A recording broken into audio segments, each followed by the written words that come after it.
नमस्कार दोस्तों, कहानी क्राइम चैनल पर आपका स्वागत है। दोस्तों, आज की जो क्राइम की कहानी है वो है कानपुर उत्तर प्रदेश से। तो चलिए दोस्तों, इस कहानी को हम लोग शुरू करते हैं। कानपुर शहर का एक घनी आबादी वाला मोहल्ला है जूही बमहुरिया। इस मोहल्ले के रहने वाले रामलाल के परिवार में पत्नी पार्वती के अलावा दो बेटियां रूपा, विमला और दो बेटे रुपेश व बिमलेश थे। दोनों बेटे छोटा मोटा काम कर रहे थे, जिससे रामलाल के परिवार की गुजर बसर आराम से हो रही थी। 2 साल पहले रूपा की शादी सोनू से हुई थी। सोनू ड्राइवर था। हंसी खुशी से 2 साल कब बीत गए दोनों को पता ही नहीं चला। इन 2 सालों में रूपा एक बेटी की मां बन गई थी। बेटी के जन्म के बाद खर्चा तो बढ़ गया, लेकिन आमदनी नहीं बढ़ सकी। घर में परेशानी होने लगी, जिससे सोनू का रूपा से झगड़ा होने लगा था। दरअसल सोनू शराब का लती था। वो अपनी कमाई के आधे पैसे अपने खाने पीने में खर्च कर दिया करता था। रूपा उसकी आधी कमाई से जैसे तैसे घर का खर्च चलाती थी, जिससे दोनों में तकरार होने लगी। इसी तकरार में सोनू रूपा की पिटाई भी कर देता था। सोनू का एक दोस्त प्रदीप प्रजापति था। वो लक्ष्मीपुरवा का रहने वाला था और डिप्टी पड़ाव स्थित एक होटल में काम करता था। सोनू अक्सर उसी के होटल में खाना खाता था। वहीं पर दोनों की जान पहचान हो गई। एक शाम को प्रदीप सोनू के घर के सामने से गुजर रहा था, तो सोनू ने उसे रोक लिया और चाय पीकर जाने को कहा। प्रदीप को यही चाय पिलाना सोनू को भारी पड़ गया। सोनू की पत्नी रूपा प्रदीप के लिए चाय लेकर आई, तो उस पर नजर पड़ते ही वो उसका दीवाना हो गया। इस पहली मुलाकात में प्रदीप को रूपा का बोलना बतियाना इतना अच्छा लगा कि वो कोई ना कोई बहाना बनाकर सोनू की गैर हाजिरी में उसके घर आने लगा। वो रूपा को भी भाभी कहता था। वो जब भी आता रूपा के पास बैठकर हंसी मजाक करता रहता। रूपा को भी उसका उठना बैठना और हंसना बोलना अच्छा लगता था। लगातार उठने बैठने और हंसने बोलने का नतीजा ये हुआ कि रूपा और प्रदीप एक दूसरे को चाहने लगे। प्रदीप की उम्र यही कोई 20 वर्ष की थी। उसने जवानी की दहलीज पर कदम रखा था। इस उम्र में रूपा का अपनापन और प्यार पाकर वो बेकाबू होने लगा, लेकिन वो अपने मन की बात रूपा से कह नहीं पा रहा था, जबकि रूपा चाहती थी कि प्रदीप ही पहल करे। प्रदीप रूपा के लिए पागल था, तो रूपा भी कुंवारे प्रदीप को पाने के लिए ललायित थी। दरअसल रूपा अपने पति की शराबखोरी और मारपीट से परेशान हो चुकी थी। ये दूरियां ही रूपा को प्रदीप की ओर आकर्षित करने लगी थी।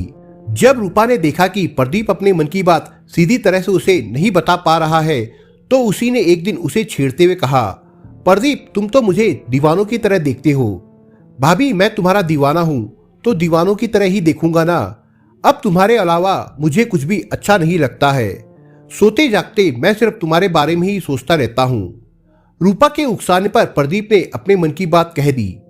कुछ ऐसा ही हाल मेरा भी है, लेकिन तुम मुझसे छोटे हो, इसलिए मैं अपने मन की बात तुमसे कह नहीं पा रही थी, रूपा ने कहा।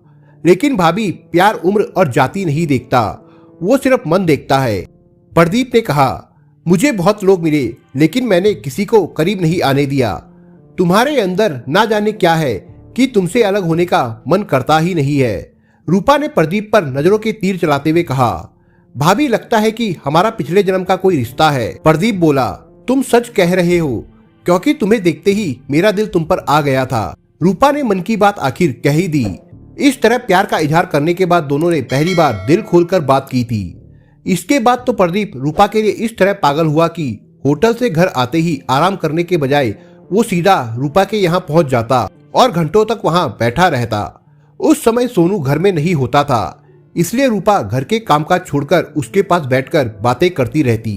धीरे धीरे उनके बीच की दूरियां कम होती गई और फिर एक रोज दोनों ने अपनी हसरतें भी पूरी कर ली। कहा जाता है कि अगर किसी कुंवारे लड़के को विवाहित औरत से शारीरिक सुख मिलने लगता है, तो वो उसके प्यार में पागल हो जाता है। उसके बाद उन्हें अलग करना आसान नहीं होता। ठीक उसी तरह प्यार के प्यासे प्रदीप को रूपा के रूप में प्यार का सागर मिला, तो वो उसका ऐसा दीवाना हुआ कि उसे किसी की परवाह ना रही। प्रदीप और रूपा को मिलते जुलते अभी 2 महीने भी नहीं हुए थे कि मोहल्ले में उनकी प्यार की चर्चाएं होने लगी। किसी ने इस बारे में रूपा के पति सोनू को बताया, तो एक बार ही उसे विश्वास ही नहीं हुआ, क्योंकि प्रदीप उसका दोस्त था और वो उस पर भरोसा करता था। बात सच रही हो या झूठ, इस चर्चा से उसकी और पत्नी की बदनामी तो हो ही रही थी। इसलिए उस रात वो घर लौटा तो उसने रूपा से प्रदीप से उसके संबंध को लेकर होने वाली चर्चा के बारे में पूछा। रूपा पति की बात सुनकर सकते में आ गई। वो जल्दी से कुछ बोल नहीं पाई तो प्रदीप ने कहा, तुम उसे घर आने से मना कर दो, बात खत्म, ठीक है। रूपा ने बेहद मायूसी से कहा, लगता है तुम्हें मेरी बात बुरी लग गई। सोनू ने रूपा के चेहरे को पढ़ने की कोशिश करते हुए कहा, इसमें बुरा लगने वाली क्या बात है, आप कह रहे हो तो मना कर दूंगी। रूपा ने रूखेपन से कहा।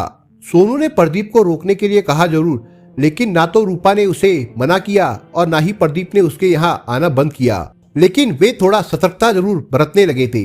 लेकिन लाख कोशिश के बाद भी उनका प्यार छिप नहीं सका। 1 महीना भी नहीं बीता था कि किसी ने प्रदीप और रूपा के मिलने के बारे में सोनू से शिकायत कर दी। फिर क्या था, सोनू बुरी तरह तिलमिला उठा। उस आदमी से तो उसने कुछ नहीं कहा, लेकिन काम धाम छोड़कर वो सीधे घर पहुंच गया। वो दबे पांव घर में घुसा। कमरे के बेड पर प्रदीप और रूपा एक दूसरे से लिपटे पड़े थे। सोनू को देखते ही प्रदीप फुर्ती से उठा और अपने कपड़े ठीक करके वहां से भाग गया। रूपा को इस स्थिति में देखकर वो आग बबूला हो उठा। गुस्से में उसने रूपा की पिटाई कर दी। उसके बाद चेतावनी देते हुए बोला, प्रदीप का घर आना जाना तो दूर रहा, अगर तुझे उससे बातचीत करते हुए भी देख लिया तो तेरी बोटी बोटी करके चील कौवों को खिला दूंगा। उस दिन के बाद से रूपा के प्यार पर पहरा लग गया। इसके बाद दोनों वियोग की पीड़ा में छटपटाने लगे। दोनों एक दूसरे को बेहद प्यार करते थे। उनकी चाहत रोम रोम में समा गई थी, इसलिए वे एक दूसरे के बिना जिंदगी की कल्पना नहीं कर सकते थे। रंगे हाथों पकड़े जाने के बाद रूपा पति की नजरों में गिर सी गई थी। सोनू अब उस पर जरा भी विश्वास नहीं करता था। प्रदीप को लेकर अब सोनू और रूपा के बीच रोज ही विवाद और मारपीट होती। इस तरह उनके बीच मतभेद इस कदर बढ़ गए कि दोनों एक ही छत के नीचे रहते हुए अपरिचित से हो गए थे। सोनू रूपा के अवैध संबंधों की वजह से काफी तनाव में रहता था। इसका नतीजा ये निकला कि जरा जरा सी बात पर उन दोनों के बीच झगड़ा और मारपीट होने लगी थी। स्थिति यहाँ आ गई कि रूपा को उस घर में एक पल भी काटना मुश्किल लगने लगा। उधर प्रदीप की हालत भी पागलों जैसी हो गई थी। जब प्रदीप से दूरियां नहीं सही गई तो उसने फोन पर मैसेज भेजकर रूपा को बारा देवी मंदिर बुलाया। निर्धारित समय पर रूपा मंदिर पहुंच गई। वहां दोनों एक दूसरे को देखकर भावुक हो उठे। उनकी आंखों से आंसू टपकने लगे। मन का गुबार आंसू बनकर निकल गया तो रूपा ने कहा, प्रदीप तुम्हें परेशान होने की जरूरत नहीं है, ये रूपा तुम्हारी है और तुम्हारी ही रहेगी। रूपा तुम्हारे बिना मेरा एक पल नहीं कटता। अगर यही स्थिति रही तो मैं किसी दिन जहर खाकर जान दे दूंगा, क्योंकि अब मैं तुम्हारे बगैर नहीं रह सकता। प्रदीप ने अपनी पीड़ा व्यक्त की। मेरा भी यही हाल है, लेकिन मजबूर हूं क्योंकि मैं एक औरत हूं। निराश होकर रूपा बोली, रूपा मुझे तुम्हारे साथ की जरूरत है, अगर तुम साथ दोगी तो हम दोनों सुकून की जिंदगी बिता सकेंगे, प्रदीप ने कहा। प्रदीप, शरीर के साथ साथ मैंने अपनी जिंदगी भी तुम्हें सौंप दी है, तुम जैसा कहो मैं तुम्हारा साथ देने को तैयार हूं, रूपा ने विश्वास दिलाते हुए कहा। तो फिर मेरे घर चलो, वहां मैं तुम्हें अपनी माँ से मिलवाता हूँ। वो राजी हो गई तो मैं जल्द ही तुमसे शादी कर अपनी जीवन संगिनी बना लूंगा, प्रदीप ने कहा। प्रदीप की बात सुनकर रूपा थोड़ा सुखचाई। उसने बहाना भी बनाया, लेकिन बाद में वो राजी हो गई। फिर प्रदीप रूपा को लक्ष्मीपुरवा स्थित अपने घर ले गया और माँ मुन्नी देवी से मिलवाया। रूपा ने अपने और प्रदीप के रिश्तों की जानकारी मुन्नी देवी को देकर प्रदीप से शादी की इच्छा जताई। मुन्नी देवी ये जानकर विचलित हो उठी कि उनका कुंवारा और कम उम्र का बेटा एक शादीशुदा और उससे भी बड़ी उम्र की औरत के प्रेम जाल में फंस गया है। माँ मुन्नी देवी ने साफ इनकार कर दिया कि वो शादीशुदा और एक बच्चे की माँ बन चुकी औरत से अपने कुंवारे बेटे की शादी हरगिज नहीं कर सकती। रूपा का पक्ष लेकर प्रदीप ने कुछ कहना चाहा तो मुन्नी देवी ने उसे भी डांट दिया। मुन्नी देवी ने प्रदीप से शादी रचाने से इनकार किया तो रूपा निराश हो गई। उसकी आंखों से आंसू टपकने लगे। रूपा के आंसुओं ने मुन्नी देवी का दिल पिघला दिया। वो उसके सिर पर हाथ रखकर बोली, रूपा, अगर तू मेरे घर की बहू बनना चाहती ही है तो प्रदीप के बजाय उसके भाई सुजीत से शादी कर ले। वो ई रिक्शा चलाता है, उससे शादी कर लेगी, तब मैं बच्ची सही तुझे अपना भी लूंगी। क्या? रूपा चौंकी। माँ जी, आप ये क्या कह रही हैं? मैं तो प्रदीप से प्यार करती हूँ, फिर भला उसके बड़े भाई से कैसे ब्याह कर सकती हूँ। मुन्नी देवी और रूपा में बातचीत हो ही रही थी कि सुजीत कुमार भी वहां आ गया। उसने अजनबी युवती को घर में देखा तो उसने माँ से पूछताछ की। मुन्नी देवी ने तब सुजीत को सारी बात बताई और ये भी बताया कि वो रूपा से उसका विवाह कराना चाहती है। ये सुनकर सुजीत गदगद हो गया और वो रूपा से शादी रचाने को तैयार हो गया। रूपा से सुजीत कई साल बड़ा था, इसलिए वो कोई निर्णय ना कर सकी और वापस घर लौट आई। घर आकर वो असमंजस में पड़ गई। प्रदीप उसका प्यार था, जबकि शादी की शर्त उसके बड़े भाई से रखी जा रही थी। वो कई रोज तक कसमकस में रही। आखिर उसने प्रदीप से मिलकर कोई हल निकालने का निर्णय लिया। प्रदीप से मिलकर रूपा ने इस बाबत बात की तो प्रदीप ने सुझाव दिया कि वो भाई से शादी कर ले। इस तरह वो घर में उसके साथ रहेगी और उसका प्यार भी बना रहेगा। यानी मुझे तुम्हारे घर में द्रौपदी बनकर रहना पड़ेगा। रूपा ने कटाक्ष किया। मुझे तो यही सही लग रहा है, बाकी तुम्हारी मर्जी। तुम जो भी फैसला लोगी मुझे मानना पड़ेगा, प्रदीप ने कहा। रूपा अपने पति सोनू से प्रताड़ित थी। उसका पति के साथ रहना मुश्किल था। यही सब देखते हुए उसने सुजीत से शादी रचाने का फैसला कर लिया। इसके बाद रूपा ने 11 अगस्त 2020 को जन्माष्टमी के दिन अपने प्रेमी प्रदीप के भाई सुजीत के साथ मंदिर में विवाह कर लिया और पहले पति सोनू का घर छोड़कर सुजीत के साथ लक्ष्मीपुरवा में रहने लगी। रूपा ने सुजीत से शादी तो कर ली थी, लेकिन वो पूर्ण रूप से प्रदीप को समर्पित थी। वो रात में पति का बिस्तर सजाती थी और दिन में प्रेमी प्रदीप की बाहों में झूलती थी। मुन्नी देवी सब कुछ जानते हुए भी अपनी आंखों पर पट्टी बांधे रहती थी। इस तरह रूपा द्रौपदी बनकर घर में रहने लगी। इधर सोनू को जब पता चला कि रूपा ने प्रदीप के भाई सुजीत से शादी रचा ली है, तब उसे बहुत गुस्सा आया। वो मन ही मन दोनों भाइयों को सबक सिखाने की सोचने लगा। इसके लिए उसने प्रदीप से फिर से दोस्ती कर ली और उसके साथ दारू पीने लगा।